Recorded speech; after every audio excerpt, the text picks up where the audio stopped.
the scene. He's got the voice that's mean, asking those questions that you never seen. He's got that fire, burning bright and clean. Andrew Keen making waves, break the routine on the Keen on show. He brings the heat, asking the minds, digging deep till they bleed. No sugar-coated truths, no lies to deceive. Andrew Keen, the master of the interview beat. He's got the knowledge, he's got the flair, challenging ideas with a fearless stare. With every question, he's uncovering what's there. Andrew Keen, a truth seeker, he's aware. Hello everybody. It's been a couple of weeks in which America is discovering that it's got very talented state local politicians. We all know now about Tim Walz. We've learned about Josh Shapiro, Mark Kelly on the Democratic side, but there are equally talented and even younger politicians on the Republican side. One who comes to mind is a young man, some of you may have heard of him, but he's not that well known yet. It's a fellow called Shad White. He is the state auditor in Mississippi. In fact, he's the youngest state auditor in the United States. He claims to be the watchdog of your money. That's the money, of course, of people in Mississippi. And alongside being a politician, a local politician, he is also the author of a new book, Mississippi Swindle, Brett Favre and the welfare scandal that shocked America. He's joining us from Jackson in Mississippi. Shad, welcome and congratulations on the new book. What do you make, before we get to the book, what do you make of America, so to speak, and of course there's J.D. Vance as well, discovering the talent of local politicians? Yeah, I think that's a trend that's going to continue. I think, for a long time, politicians from our coasts and in the federal government have kind of dominated the national conversation. And I think especially when you look back at J.D. Vance's book, Hillbilly Elegy, there was this sort of renewed interest of what motivates people in the middle of the country and what are their values, what are their concerns. And so as folks start to turn their eyeballs toward that, it's no big surprise that you get two vice presidential nominees who are from the middle of the country, who have, rural American upbringing. And so I think that's a trend that's going to continue. Well, you have real rural foundations. You were brought up in a place called Sandersville. There's only 636 people there, at least according to the 2020 census, in the middle of Mississippi. And yet you also became a Rhodes Scholar studying at Oxford. What do you make of your story, Shad? Just briefly tell us about your upbringing, your family, and how you got to where you are right now. Yeah, I think my story is emblematic of the fact that in America, just about anything is possible. So I like you said, I grew up in a little bitty town. My dad is an oil field pumper, still is. My mom is a public school teacher. And so I grew up in a great little area, great family, but I grew up around a ton of poverty. We were not in poverty in my household, but I grew up around a ton of poverty. 2 houses down from me is a trailer with pit bulls in the yard and mattresses in the yard. Grew up in public schools where some kids got their only 2 meals of the day at breakfast and lunch in the school cafeteria. And I count myself very lucky that I was able to use the education that I had. I went on to the University of Mississippi and finished up there. And then I studied in England and got a master's degree at the University of Oxford as a Rhodes Scholar and loved my time in England. And then came back here and did my law studies at Harvard. And I knew really when I finished my studies there in Massachusetts that I wanted to be back home because I had such deep ties and such a visceral connection to my home state. I wanted to be around my family. I wanted to raise kids in my home state. And so I came back here immediately after that and have had a great time making a difference down here now as state auditor. Is there a little bit of the J.D. Vance in Shad White? J.D., of course, also wrote a bestseller. Your book isn't a bestseller yet, but I think it might become one. From a poor family, went to Yale Law School. You ended up at Harvard Law School. Do you identify with Vance? Yeah, it's hard not to in some ways. I had a friend joke that my book maybe could be retitled Redneck Elegy instead of Hillbilly Elegy. It's hard not to identify with JD. He's a year older than me. He went to Yale Law. I went to Harvard Law. His wife is Indian American. Her name is Usha. My wife is Indian American. Her name is Rena. We both have 3 kids. We both served in the military. He served in the Marines. I'm in the National Guard here. So yeah, you start adding up all of the similarities, and it's hard not to see a little bit of him in the mirror. I can't grow a beard quite like he can, but I do see a bit of my background in his background. But really, I think that our backgrounds speak to the power of the American story and what you can accomplish in America. And I'm excited to see him on the national stage. Do you think it was a good choice, Trump's choice? A lot of people have been critical. Some people said it's the worst VP choice since Palin. Others are more optimistic. I'm more optimistic than that. I think it was a very smart choice. And I'll say this about the choice. He's a young guy, and so he's incredibly intelligent. I think he's going to be a strong defender of their ticket. The reason that the media are having a fun time digging into him is that he's sort of a new figure on the national stage. And so anytime anybody new emerges, there's going to be this initial period where they dig through everything that they've ever said. So, for the last 2 weeks, it's been J.D. Vance. And my prediction is for the next 2 weeks, it's going to be Governor Walz. And he's going to get his time in the sun, which is going to be uncomfortable, I think, in some ways, because some of the stuff that he's done and said will come out. But all that said, this moment will pass, and then we'll get to assess all 4 of these individuals at the top of the presidential ticket based on their records and their character. And I think when folks see JD's character, they're going to be impressed. The other thing you share in common with JD Vance is your Christian identity. On your X page, you describe yourself as the 42nd State Auditor of Mississippi, husband to Rena, dad, conservative, National Guardsman, above all, Christian.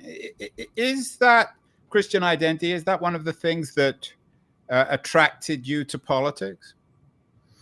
Well, I do think it's important that we have people who are going into politics who want to have their values expressed in the political process.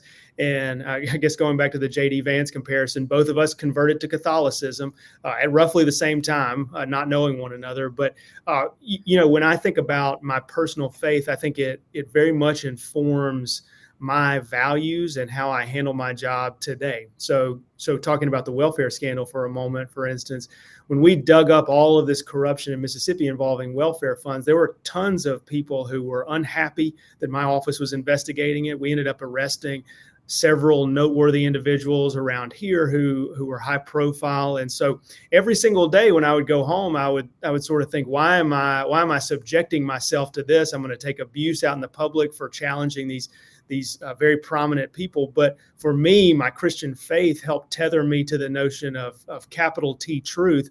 And that is, I should tell the truth. I should do my job well. I should talk honestly about where taxpayer money went, and I should not worry about the remaining consequences. So for me, it was very much a guiding light as I went through the welfare saga down here in Mississippi. Like J.D. Vance, you converted, as you said, to Catholicism. What did you convert from, and what's so attractive about Catholicism? I actually grew up Southern Baptist, which is a common faith here in Mississippi. And then when I was in law school, interestingly, I made a bunch of buddies, and almost all of them were Catholic. And so we would, of course, we would go to class together. And then at the end of every week, we would kind of get together, and we would usually drink a bourbon and sit around and talk. And they would talk openly about their faith. And I was very much drawn to the Catholic faith, its intellectual history, its deep history, period. I was very much drawn to the theological underpinnings of the Catholic Church, the notion of confession and forgiveness. And so I started thinking about Catholicism back then. And then I met my wife, who's a Catholic. Her entire family are Catholics. And so my wife made it very clear pretty early that she was going to marry a Catholic. And I thought, well, I'm going to marry you. So that means I need to be a Catholic. And so really God put all the pieces together for me in that moment. And I converted to Catholicism. Given that Mississippi was one of the heartlands, may still be, of the Ku Klux Klan, which began in many ways as an organization deeply hostile, violently hostile to Catholicism. What do you make of the history of discrimination? Particularly, I want to come to race, Shad, in a few minutes, because that's unavoidable when we talk about Mississippi. But before we get to the race issue and, of course, your book, what about anti-Catholicism in the rural South, particularly amongst poor whites? To be honest with you, I haven't ever really detected any anti-Catholicism historically. It may not exist today, but for the we've done a number of shows on the Klan. In fact, we did one last week with Edward Ball, who's a historian of the Klan, about this hostility. It's unusual and odd in some ways. Yeah, I know what I read in history books. To be honest with you, it's difficult to speak to anything beyond my own experience as a Catholic here in Mississippi. But I'll tell you, I grew up in this little bitty town. For a brief period when I was a little boy, our next door neighbors were Catholic. It was an elderly couple, and my parents loved them. I never saw anything as a little boy that would suggest any sort of anti-Catholic bias in our little bitty rural town, which is full of poor folks. And so today, I don't really detect any of it either. So I'm Catholic. I'm a statewide elected official. Our current lieutenant governor is Catholic. We actually go to church together. I've never heard anybody say anything negative about that. So whatever vestiges of that are left, it's very much hidden because you can't see it if you're on the ground here. Did you ever wrestle politically with which party to join? The Democrats have historically, maybe not so much in the last few decades, but the Democrats have been very strong historically in Mississippi. Did you ever flirt with the Democratic Party, or did you always know you were going to be a Republican? I really didn't ever dabble in the Democratic Party. I always knew I was going to be a Republican. And you're right, in Mississippi for a very long period of time, only Democrats got elected. And so in the early 90s, 1991, Mississippi elected its first Republican governor since Reconstruction. You know, I was a little boy then. I was in first grade that year. And I can remember a lot of conversations growing up in middle school and high school about how our values that we had as rural Mississippians, our values were much more closely aligned with the Republican Party. My mom was a strong Republican. We're pro-life. We believe in law and order.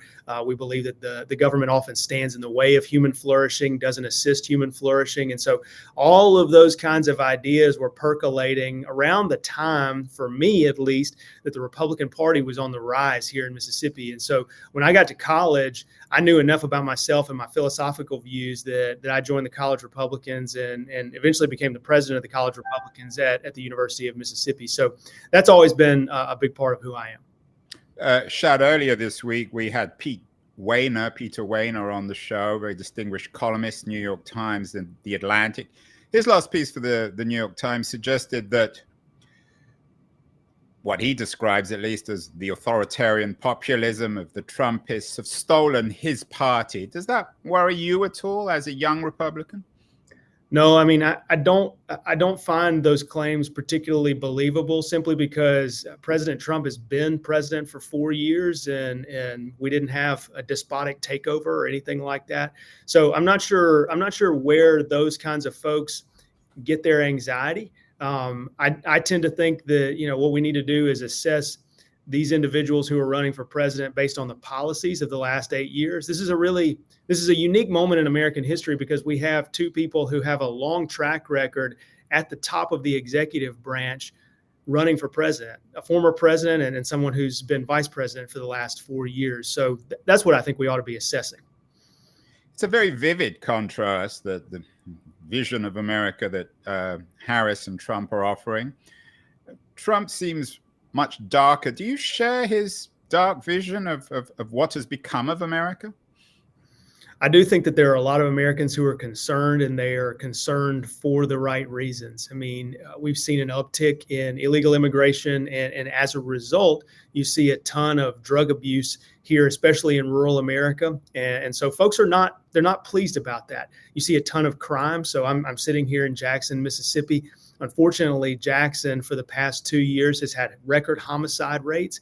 Jackson, in fact, has had more per capita homicides than any other city with more than 100,000 people in the United States. What are the numbers exactly, Shad? How many homicides? Yeah, I believe last year there were north of 150 homicides. And so given the population, that's a large number. This year, again, homicides are high, trending high. And so I think a lot of people are really concerned about their personal safety. They're concerned about the economy, as we have seen this week. They're concerned about whether their taxes are going to go up. So they're concerned about illegal immigration. Those are real legitimate concerns for normal people out here in everyday life. And so when President Trump stands up and speaks to that, I think they resonate to that. Shad, we're gonna take a break in a second, and then immediately after we're going to come to the book. But let's say we get one of those imaginary Americans who still can't make up their mind about whether to vote for Harris or Trump. It's hard to imagine there are many left, but maybe a few in Pennsylvania and Wisconsin, Arizona, Georgia. Is there a politics to your book, Mississippi Swindle? If someone was to come to this book without any political biases of one kind or another, does it tell us about the good and the bad politics or political ideologies in America? I don't think it directly addresses political ideologies in America. And if for some reason you're still on the fence in this presidential election, this book's probably not going to help you decide. I'll say it that way. But this book does talk about my own personal upbringing, and it talks about my values and how my family and I think about the world. These views are going to be unusual to some people who live on the coast, in the same way that J.D. Vance's view of the world probably was unusual when he wrote Hillbilly Elegy. So all that said, you will get a glimpse into a real American family growing, raising their kids, growing up in rural America, and you're going to get a sense of why we believe what we believe. And so I think that will be informative to anybody who is interested in that. And the reason I wrote it that way, frankly, was to just give people a sense of why I made the decisions that I made all the way through the course of the welfare scandal down here. I wanted people to know what was underpinning my logic and who the person was on the other side of the page that was going through this investigation.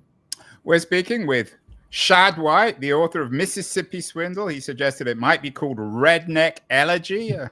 He's got a lot in common with J.D. Vance, including being a very distinguished scholar and rising young figure within the Republican Party. I want to remind everyone that very interesting guests like Shad White are brought to us because of our friends at Liberties, an excellent new quarterly of culture and politics. Going to run a short feature on Liberties, and then I want to come back with Shad White and talk specifically about Mississippi Swindle. Sounds like a Bob Dylan song. We'll be back in a second. The noise, there is nuance, insight. Liberties is not just a journal of ideas. It's a meteor of intelligent substance. It's the place to be for engaged citizens. Politics, opinion, substance. Liberties is a triumph for freedom of thought, a quarterly of urgency, of cultural exploration, of intellectual delight, of immaculate prose. It's invaluable. Subscribe now or find Liberties at your favorite bookseller. And you can subscribe to Liberties at libertiesjournal.com with Shad White, the author of a major new book. I think it's going to be a bestseller. It's already been optioned, I think, for television. Mississippi Swindle, Brett Favre and the welfare scandal that shocked America. So tell us about the story, Shad. Tell us about the book, how you stumbled on this as the State Auditor of Mississippi. Sure. So the State Auditor in Mississippi, like many other states, has a pretty simple mission. My job and my team's job here is to make sure that government money is spent in the way that the law requires. And so back in 2019, I had been on the job for about a year, and we got a whistleblower tip that suggested that perhaps welfare money down here was being misspent. As your listeners probably know, welfare money, more formally known as Temporary Assistance for Needy Families, TANF, welfare money is supposed to flow from the federal government down to the states, and then the states are supposed to find ways to benefit the needy in their state. So we started an investigation and an audit back in 2019. And unfortunately, what we found is over the course of the previous years, over $100 million of welfare funds had been misspent down here. They were spent on things like advertisements at a college football game outside of Mississippi, or donations to a local beauty pageant, things that just don't benefit the needy. And then when we dug a bit deeper, we identified the fact that millions and millions of dollars out of that 100 million had been taken fraudulently. And so we did a criminal investigation, and working with a prosecutor here, the prosecutor indicted 6 folks initially. We arrested them. Today, as we stand now, 7 people have pleaded guilty, and it's now the largest public fraud scheme in the history of the state of Mississippi. Sadly, it also involves many, many prominent Mississippians. And so Mississippians, whether they live here or they now live outside the state, they all know what happened down here in the welfare scandal. So, Shad, where did that money come from, the 100 million?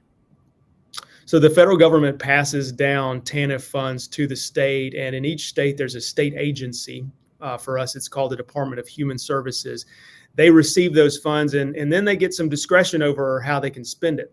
So typically when we think of welfare, we might think of checks going to poor people, and that still happens in a lot of states. In Mississippi, what we chose to do is chose to give out big grants from that state agency to nonprofits in town. And ideally, the way it's supposed to work is the nonprofits take those grants and then they do things for poor people. Unfortunately, what happened here instead is that the head of the state agency, the Department of Human Services, and a couple of nonprofits entered into a conspiracy, and they spent this money, this welfare money, in ways that benefited them. And so that was the crux of the fraud scheme that we identified. And were these political appointees or state bureaucrats? The head of the state agency that runs welfare was a political appointee, but he was a civil servant who had worked his way up from the lowest rungs of that agency. He started as a social worker and worked his way all the way up to being appointed to the head of the agency. The nonprofit heads, those were not political appointees, and they were not bureaucrats. They were folks who had started their own nonprofits. And one in particular had become very well known in town because she'd made tons of campaign donations. She'd made tons of donations to notable charities around town. She'd hired tons of law firms. She'd hired tons of lobbyists. And so she was a very well-known figure. Nancy knew these were the key players at the heart of everything. You don't need me to tell you this, Shad, and our listeners will be very well aware of it too. The term welfare cheat, especially when uttered by Republicans in the American South, has historically been used as a euphemism for remarks on race and on African Americans. That seems to be something hanging over this. Is there a racial element here? You talk about poor people in Mississippi. The larger proportion, I'm guessing, and maybe you'll correct me if I'm wrong, tend to be African American over white. Is this a scandal that has a race or racial element, or is it include as many whites and blacks? Well, the way I would say it is anytime we're approaching a case, we certainly don't think about that. We always just think about the law and whether someone broke the law. And I think one of the things that made this case noteworthy, especially when Black Mississippians come up to me and talk about it, I've had several who came up to me and said, look, we're grateful that somebody is enforcing the law regardless of the color of the skin of the defendant. And so for me, I had not thought about it in that way when we were doing the investigation. I just mainly spent my time thinking about the law and thinking about the facts and thinking about where this money went. But I did hear that narrative over and over after the story came out.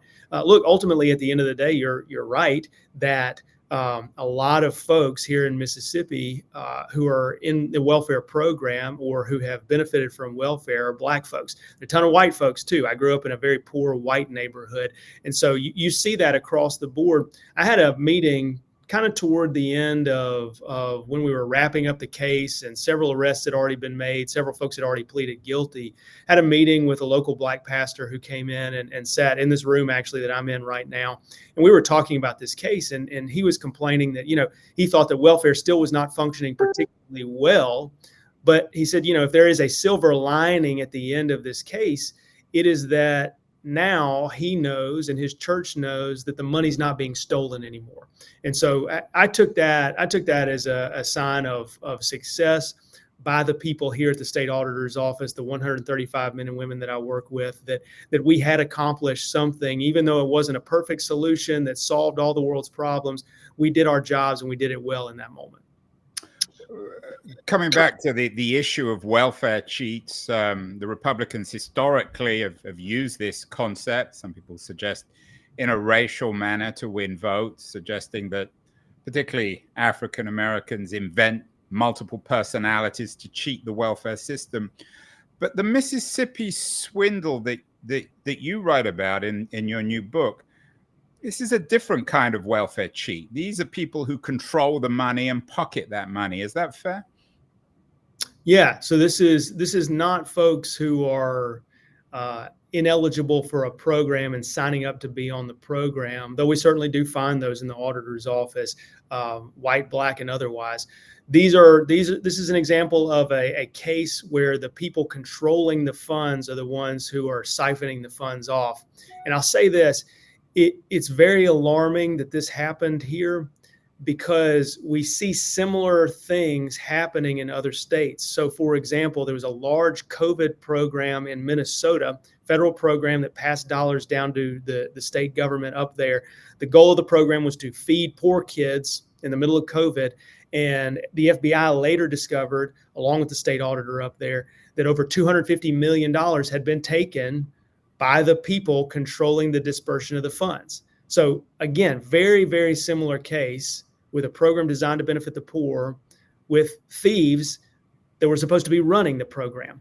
My concern when I reflect on this case, and I think about other cases like that, is that the ingredients exist in America for this fraud scheme or other fraud schemes very much like it to happen all over the country. In fact, Congress said the same thing. I testified before Congress about a year and a half, 2 years ago.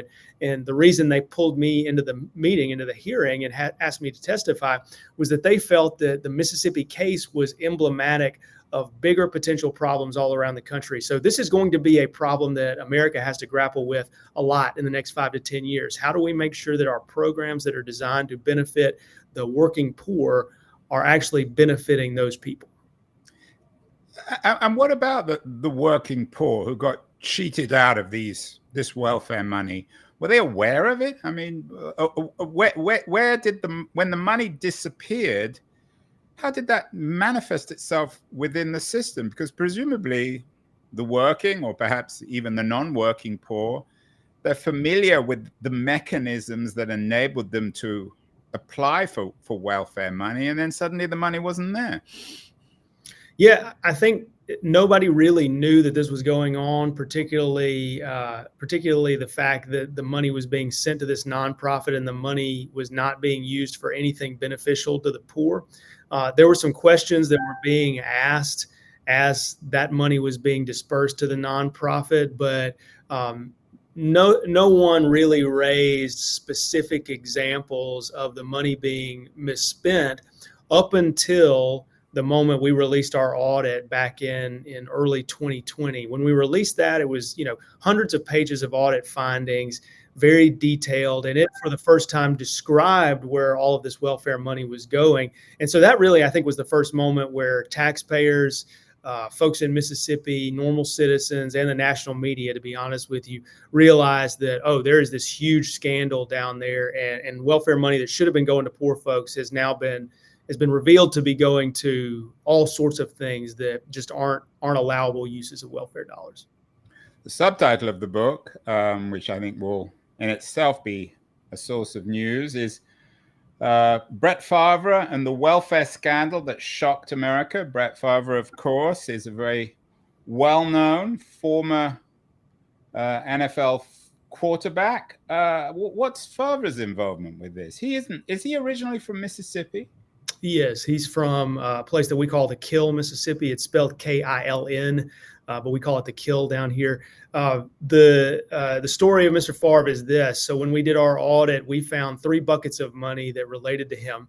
So the first was a tranche of money, $1.1 million that went to Favre Enterprises, his business. When we dug into that transaction, we saw a contract that would require Mr. Favre to give certain speeches, do certain things. And when we dug a bit further, we realized that he had not done those things. Now, we have no idea if he had seen that contract at the time or knew that those were his responsibilities. But for our purposes, that doesn't matter. What matters is that there was a contract. You have to comply with the contract in order to get the $1.1 million of welfare funds, and we didn't have compliance with the contract, or the state didn't have compliance. Bucket number two was a chunk of money that went to this company called Previcus. Previcus is an experimental concussion treatment company in which Favre was a major investor, and we identified the fact that you can't spend welfare money on an experimental drug company. You may have read this a bit earlier, 3-ish weeks ago. The head of Previcus, a guy named Jacob Van Landingham, he pleaded guilty to federal wire fraud charges related to all of this. So that was bucket number two. And then bucket number three was a big chunk of about $5 million that went to pay for a very nice volleyball court at the University of Southern Mississippi. That university is the university that Brett Favre went to, played football for. His daughter was attending there. She played volleyball. We highlighted that bucket of money because you can't spend welfare money on a brick and mortar facility like a fancy volleyball court. And there was no proof that the volleyball court had been used to benefit the poor in Hattiesburg, Mississippi, where it exists. So those were the three buckets of money that we identified, and that's what initially brought Mr. Favre's name into the case. The name is central, at least in your book. As I said, Mississippi Swindle, Brett Favre and the welfare scandal that shocked America. Sometimes when you talk to authors about the titles or subtitles of their book, they will say, well, it was the publisher or the editor who made that choice. If someone looks at this book in an airport, in a bookstore, which they will do, Shad, they're going to see Brett Favre before anything else. Was that your choice? Is he really central to this whole scandal? Well, look, if you look back at the text messages that were unearthed during this entire thing, the short answer is that Mr. Favre was involved in a lot of the transactions that happened down here. Not only that, but Mr. Favre knew that he was trying to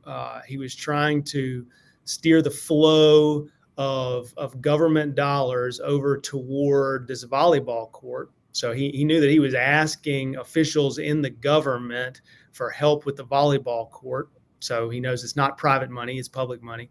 He asked one of his associates if the money was intended to go to folks who are in shelters. Shelters was the word that he used. And then on top of that, he asked multiple times if anyone would find out about this, if the media would ever learn about this, can we keep this confidential? So when you piece together all of these text messages at the heart of this entire thing, yeah, I think that there are a lot of people who are reading the news stories over the course of this case as it developed and saying, goodness, we don't like the fact that Brett Favre has been doing this stuff. And yeah, in the book, it certainly has to be a part of the story that comes out about what he said in those text messages and what happened down here. You're the state auditor. You're not the DA of Mississippi. But are you suggesting that Brett Favre might be a criminal, that he might end up in jail, or perhaps should end up in jail? He has not been charged with a crime, and I would say that. Do you think he should be? And I'll tell you, I don't ever answer that question because I leave that to prosecutors. You know, my role really is to lead a team of 135 people that digs up the facts. So we're supposed to dig up the facts. We're supposed to do audit work. We're supposed to publish that work in audits for the public to view. And you know, the system of justice that we have here in America is built on the assumption that, you know, one group is going to do the investigating, and then you're going to have a prosecutor who's going to make a decision about whether to charge anybody with a crime. So in this case, I'm not the prosecutor, as you pointed out. It's a great point. The prosecutors who have jurisdiction in this case are the local district attorney, who's a Democrat, and I'm a Republican, and we've had a relationship where we've had cases with one another, the state attorney general, and then the federal prosecutor, which is appointed by the Biden administration down here. Those are the three prosecutors with jurisdiction over this case. And really, because the case has become so large, the federal prosecutors have taken the leading role and have asked to be the ones to indict anybody new past the original 6 people that were indicted and that we arrested. So really, ultimately, the call is theirs. They've got to look at the evidence. They've got to look at the law. They've got to figure out what they believe that a jury of each person's peers would find persuasive beyond a reasonable doubt, and then they've got to make decisions based on that. Yeah, maybe there's a little bit of the Sam Bankman-Fried about Brett Favre as a graduate. Shad of Harvard Law School, you're all too familiar with the law. In fact, if anything, you could have been, I'm guessing, the DA rather than the state auditor. I'm guessing also that you've heard from Mr. Favre's lawyers. I mean, your publisher I'm guessing that he's not very happy about this book. Yeah, he's before the book even came out, he sued me for defamation for making factual statements and describing what happened down here. So yeah, I think suffice it to say, his attorneys are not particularly happy with this story coming out. But look, I'll tell you this: after we made our initial arrest down here, I was in church that next Sunday, and as the church service was winding down, a woman who I'd never met before was standing in the pew in front of me, and she turned around to me and she confronted me about the fact that we had just arrested 6 pretty well-known people here in Jackson. And she told me that I was wrong and that they were good people, and stormed off. So the reason I tell you that story is to say, I'm used to it. I'm used to people not being happy about some of the stuff that we reveal. But the truth is the truth. And facts are what we stand on. We don't worry about other people's feelings. In fact, I view my role telling the taxpayers what happened with their money as a sacred obligation that I'm not going to bend because it's going to hurt somebody's feelings. And so whether we're talking about Brett Favre or we're talking about somebody that I see at church on Sunday, we're going to keep telling the truth about what happened down here. Does Favre have any political affiliations with the Republicans or the Democrats?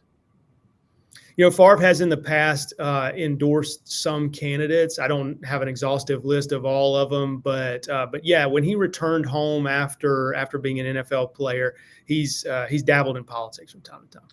I wonder if it's coincidental that this is bound up with a big sports personality. We did a show a couple of months ago with Guy Lawson. He has a new book out called Hot Dog Money, which is about a scandal in college sports. Does this touch on professional sports or college sports, Shad, this scandal?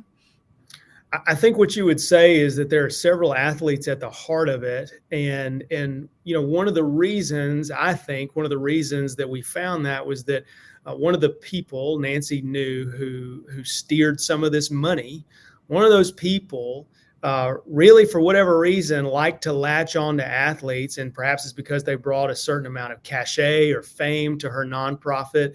But when we started digging into the case, not only did Mr. Favre's name come up, but also a family of TV professional wrestlers, the DiBiase's. If you follow professional wrestling, Ted DiBiase was known as the $1 Million Man. His family popped up in the middle of this investigation. A guy named Marcus Dupree, who is one of the most talented high school running backs in the history of the United States, maybe the most talented high school player ever to emerge from the state of Mississippi.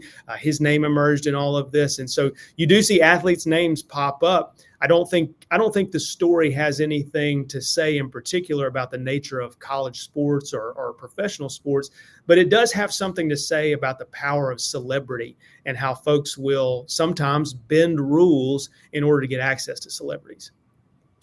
Does it suggest perhaps that there should be more transparency to sports, particularly in colleges? You know, I don't think it really speaks to financial transparency, that is. Yeah. It doesn't really speak to you know, the way finances flow inside the college sports system or really the professional sports system. I think what it tells us is that we have to be constantly circumspect about the nature of power. And so when you see somebody who's surrounded by a ton of famous people, who has a ton of powerful people's phone numbers in their cell phone, but nobody can figure out how they got their money, that might be a red flag. You fairly public in your criticism of DEI. What does this tell us, Shad, about government itself? As a Republican, I'm guessing you would argue that it suggests that maybe less money should flow into government. But Democrats watching might suggest that you need more transparency in government. And it isn't the argument that, or the case of the Mississippi swindle that you address in your new book is not in itself an argument either against welfare or against government itself. What's your conclusion on this? Yeah, I think that last sentence is exactly right. There's really not an argument in the book about more or less money for government. It's really an argument for being more careful about how we spend money in government. And it's really an argument for greater transparency in how government works, period. What we found here is that a pool of government money was captured by a group of insiders, the head of a state agency and the head of a nonprofit who knew the right levers to pull, and they did. And so they got access to a ton of cash. And that scenario is happening in multiple places around the country, as we've seen in headlines. So really what I hope at the end of this book is a deeper reflection by state governments and the federal government around how we can make sure that money is actually going to where the taxpayers want it to go. And how do we do that? Should it go through non-political organizations? You've noted that some of these nonprofits are corrupt. Some people have argued that perhaps the church should be more involved, but there have been lots of cases of corrupt Christian organizations. What's the best way to protect American citizens from this kind of fraud, which is particularly troubling because they're cheating poor people out of money that they should rightfully have for themselves? I don't think there's an ideal human institution to handle all these things. I mean, you could say, well, it needs to be a non-political appointee, but in this case, we saw folks in nonprofits that were supposed to be nonpartisan who are actively participating in this fraud. So what I would say is this. You have to have transparency where multiple eyeballs are on transactions. So anytime you give any one person or a small group of people a ton of control over a ton of money, you are creating a risk. Now, maybe they'll be good people, maybe they'll do the right thing, maybe they won't steal it, but you are creating a risk. So for example, in this case, now that it's over, I've recommended to Congress that the federal government take a more active role in looking back at how welfare money has been spent and whether it benefited poor people. I've told Congress that they should require the folks who are dispersing welfare funds at the state level, like the heads of the state agencies, to sign statements under penalty of perjury that they have helped a certain number of needy people with their funds. I've encouraged more audits of these flows of funds, especially once they touch nonprofits. Nonprofits in America are really the wild, wild west. They're huge fraud risks. Many nonprofits don't even have boards to oversee the managers. They're huge, massive fraud risks, and we do a ton of work through these nonprofits. Those are the kinds of entities that certainly need more oversight. Out here on the West Coast, Shad, technologists argue that Web3, cryptocurrency, the blockchain is one way to address this. Is technology a solution, or is it part of the problem? I think technology is more the solution than the problem. So I'll give you an example. In Mississippi, as they do in many other states, we catalog all of our government expenditures in an online database. And that's good. It's a great start. But it's very clunky. It's very difficult to use. Over time, what I think will end up happening is that as that user interface becomes better and becomes stronger, more robust, and the data becomes more easily accessible, you'll have AI algorithms running over these expenditures constantly. So if you think about it compared to a human doing an audit, a human walks into a government office and says, all right, I need to figure out if fraud is going on here. I'd like to randomly sample 50 transactions that you did in the last 2 months. And I'm just going to hope that if there's fraud happening, I stumble across one of the transactions that was fraudulent and I can identify it.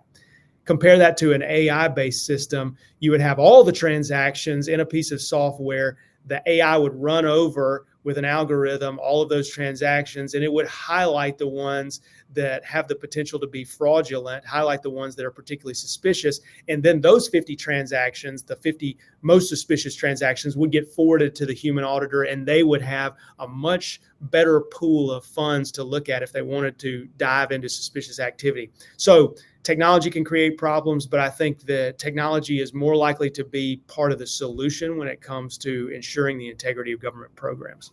In other words, like J.D. Vance, who you've been compared with, you're a fan, or certainly positive about cryptocurrency. Finally, Shad White, you may not be the next J.D. Vance, but you're compared with him. You were a Rhodes Scholar. You're currently the State Auditor in Mississippi. This new book, I think, will make you a much more well-known figure. What's in the future for Shad White? I'm guessing you're not going to spend the rest of your days as the State Auditor of Mississippi. What would you like to do with the rest of your life? Well, I've been in this job now 6 years, and I told myself when I took this job that I would move on and do something different when I ran out of ideas about how to make the office stronger. And so we're still working on some ideas, particularly bringing more technology to bear on some of the problems that we have. But my term in this office will end in 3 years. That will be nearly a decade in office as state auditor. I'm very seriously considering running for governor of Mississippi at that time. The reason is pretty simple. When you're state auditor, you dig up a ton of fraud, waste, and abuse of public funds, but you're not really allowed to fix anything. You're reliant on prosecutors to charge individuals, or you're relying on the people who run state agencies to actually implement changes that would save taxpayer money. My job has been that of a spotlight over the course of the last 6 years, spotlighting problems. I'd like to get to at some point the place where I can help fix the problems that my team and I have identified. I don't know when that will be, and I don't know exactly what that will look like, but that's part of what's in my mind as we're winding down these next couple of years in the state auditor's office. Well, as I mentioned, Shad, my wife's from Mississippi, so I have a particular interest in the state. It's a real honor to have you on the show. Congratulations on your new book, Mississippi Swindle. I think it's going to be a bestseller. It's going to make a lot of noise. And I'd love to get you back on the show and talk more broadly about America's political future, as well as Shad White's political future. Best of luck, and thank you so much. It's an honor. Thank you.